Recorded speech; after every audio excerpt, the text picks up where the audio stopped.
Ok, salut à tous, nouvelle vidéo sur Vital Lulu pour dire aujourd'hui stop, j'arrête ma prise de masse. En effet, ça fait 2 mois que je suis en prise de masse, je suis à 3300 calories par jour depuis 2 mois.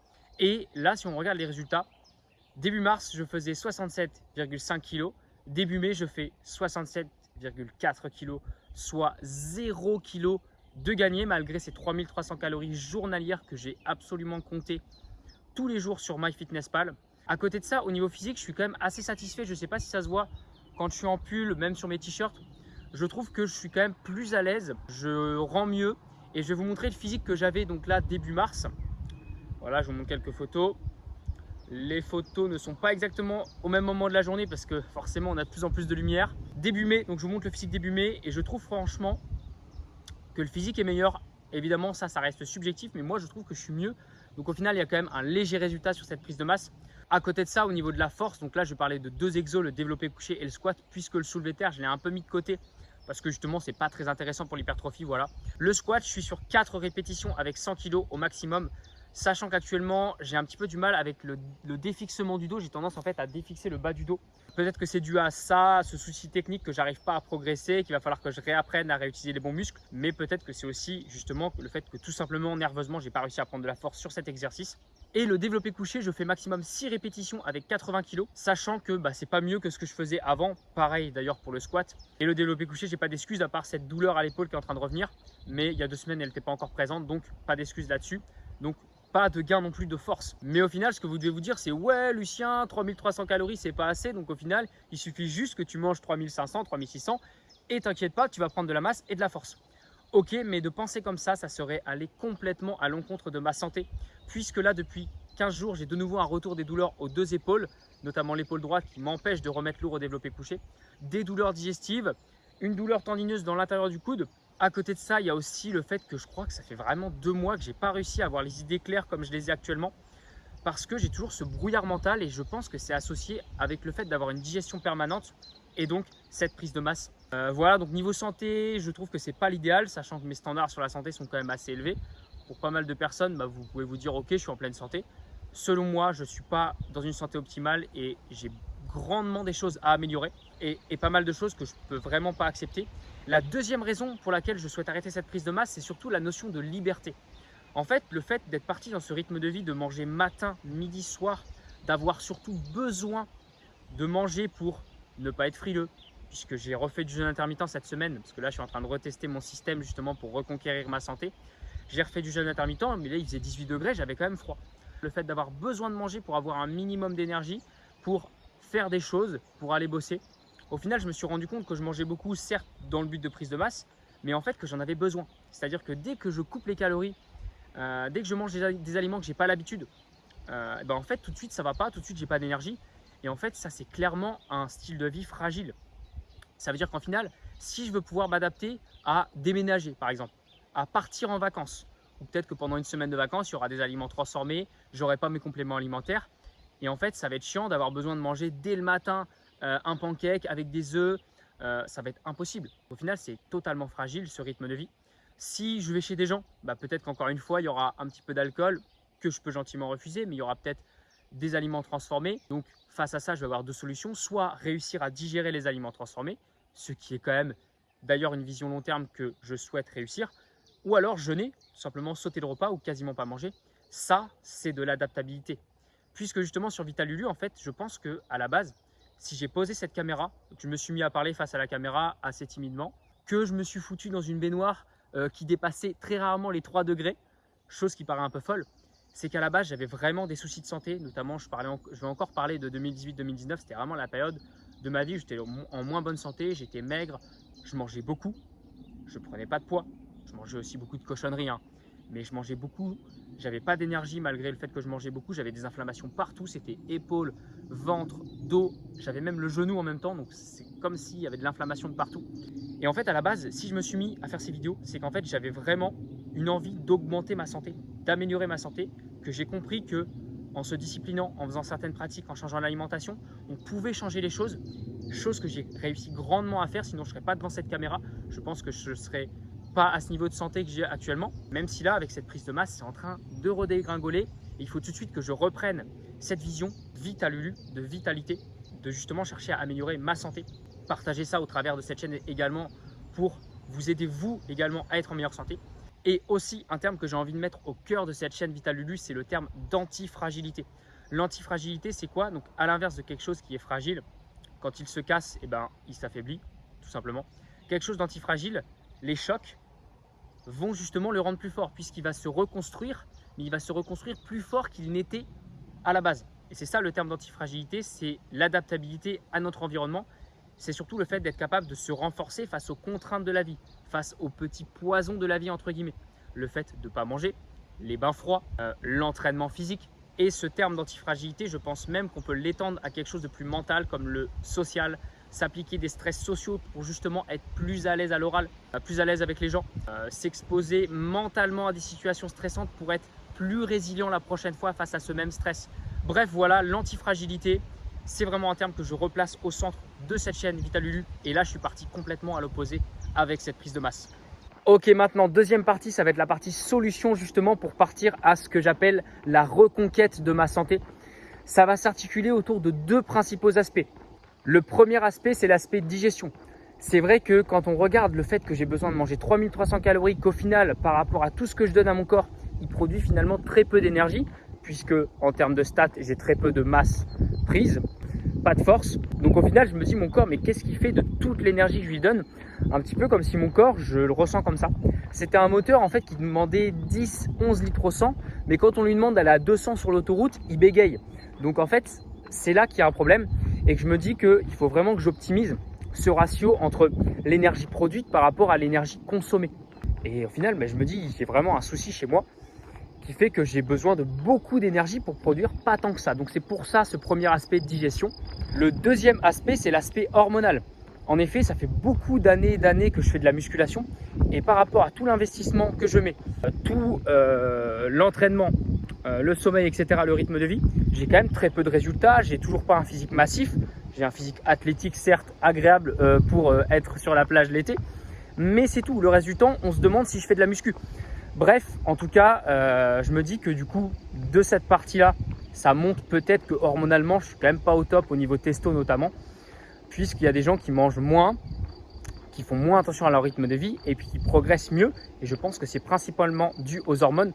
En plus de ça, le fait que justement, j'ai facilement des mood swings, le fait que j'ai facilement du brouillard mental, le fait que j'ai facilement un manque d'énergie.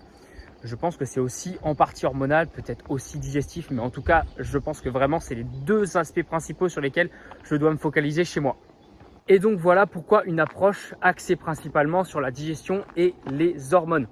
Pour ça, je vais articuler ma reconquête de la santé autour de 5 différents points. Le premier point, ça c'est le premier pas pour moi vers la liberté, le jeûne intermittent. Je vais replacer du jeûne intermittent, chose que j'avais vraiment arrêté depuis 2 mois. J'en faisais jamais, je mangeais matin, midi, soir. Donc remettre du jeûne intermittent. Pourquoi je remets du jeûne intermittent? Historiquement, le jeûne intermittent, c'est ce qui a fonctionné chez moi pour me faire retrouver une meilleure digestion. 2019, 2018, je mangeais beaucoup, j'avais peu d'énergie, j'avais des douleurs digestives et le jeûne intermittent, c'est un des paramètres, je pense.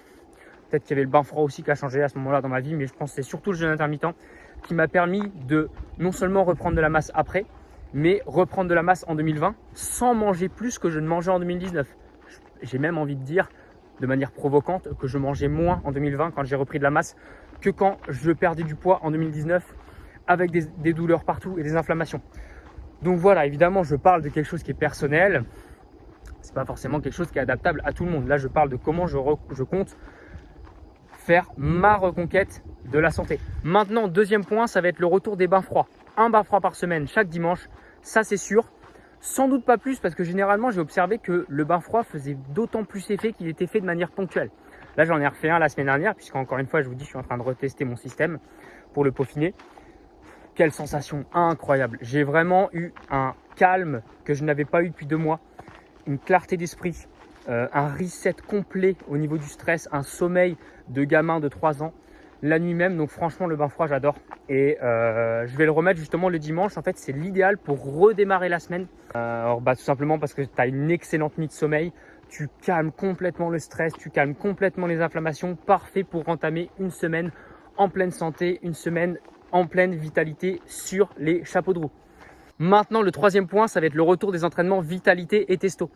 Qu'est-ce que j'appelle entraînement vitalité et testo? C'est un concept d'entraînement où on ne dépasse pas 1 heure, justement pour éviter d'avoir trop de cortisol.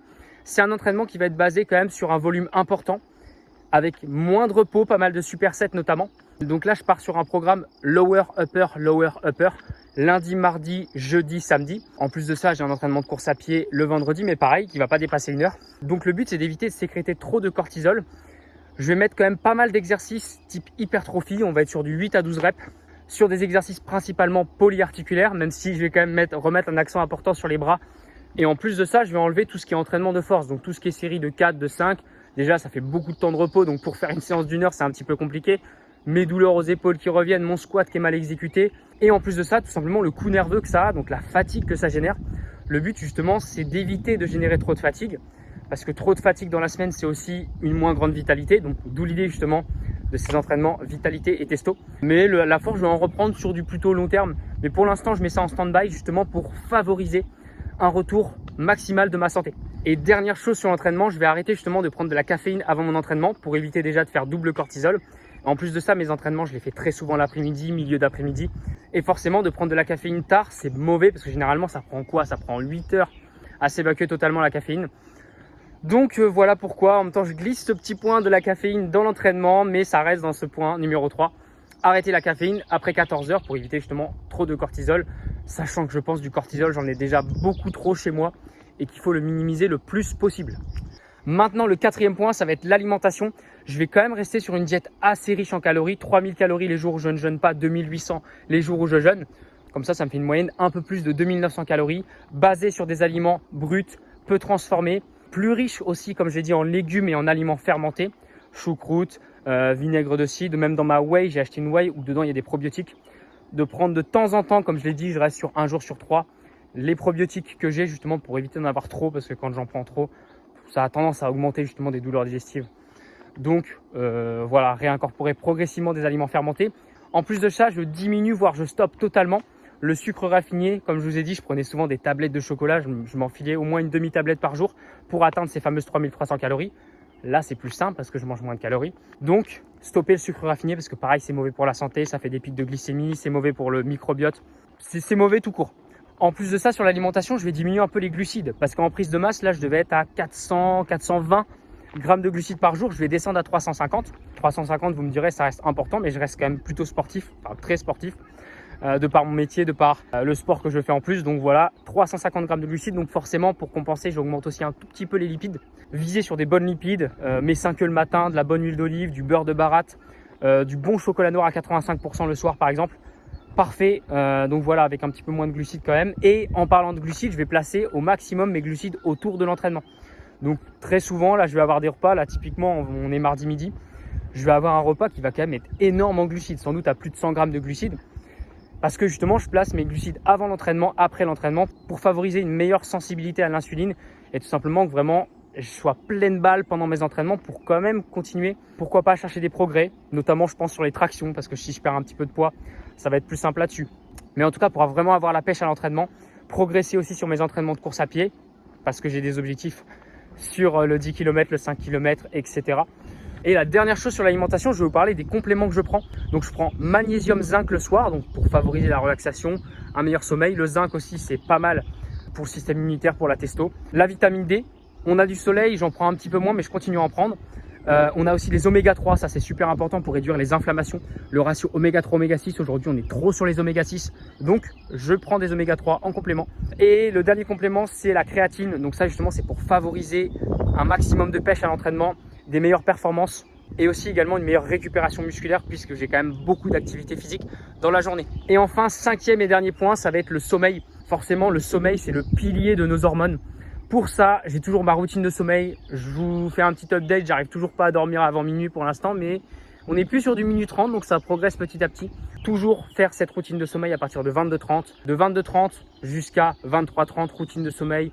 Stop les stimulations, stop le téléphone, stop les écrans, stop la musique aussi. Ça, j'ai du mal parce que le soir, quand je fais la vaisselle, voilà, vous connaissez, on a envie de mettre de la musique et s'ambiancer, mais justement, c'est pas le moment de se stimuler, c'est le moment de redescendre le corps, redescendre le cortisol.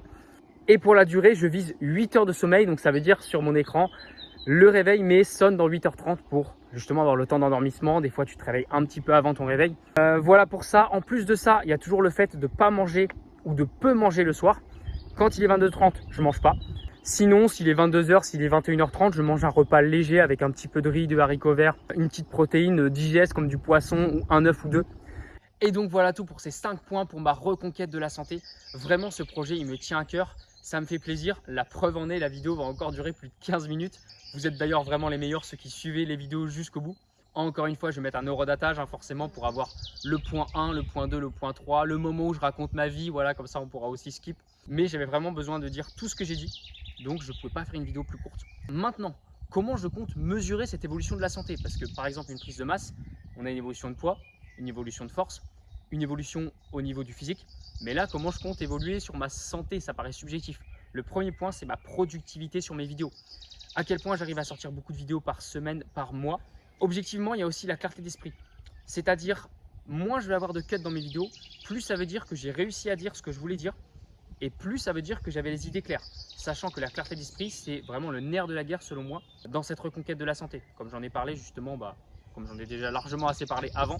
Le troisième point qui lui va peut-être être en même temps subjectif et objectif, c'est la réduction de mes douleurs, notamment aux épaules. Objectif par le fait de refaire du développé couché et du développé militaire sans douleur. Subjectif par ce que je vais vous dire, parce que je vais ressentir, ce qui peut aussi dépendre de beaucoup d'autres facteurs, d'avoir bien dormi, d'être bien mentalement, enfin vraiment, ça peut dépendre aussi de beaucoup de facteurs, de la manière dont on vit la douleur.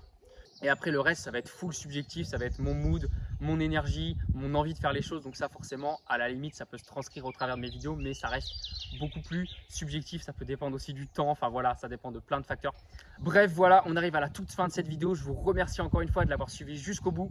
On est parti pour cette reconquête de la santé. Vous voyez en plus, le soleil est avec nous, c'est magnifique. Tout simplement, je vous dis à très vite sur Vital Lulu et let's go!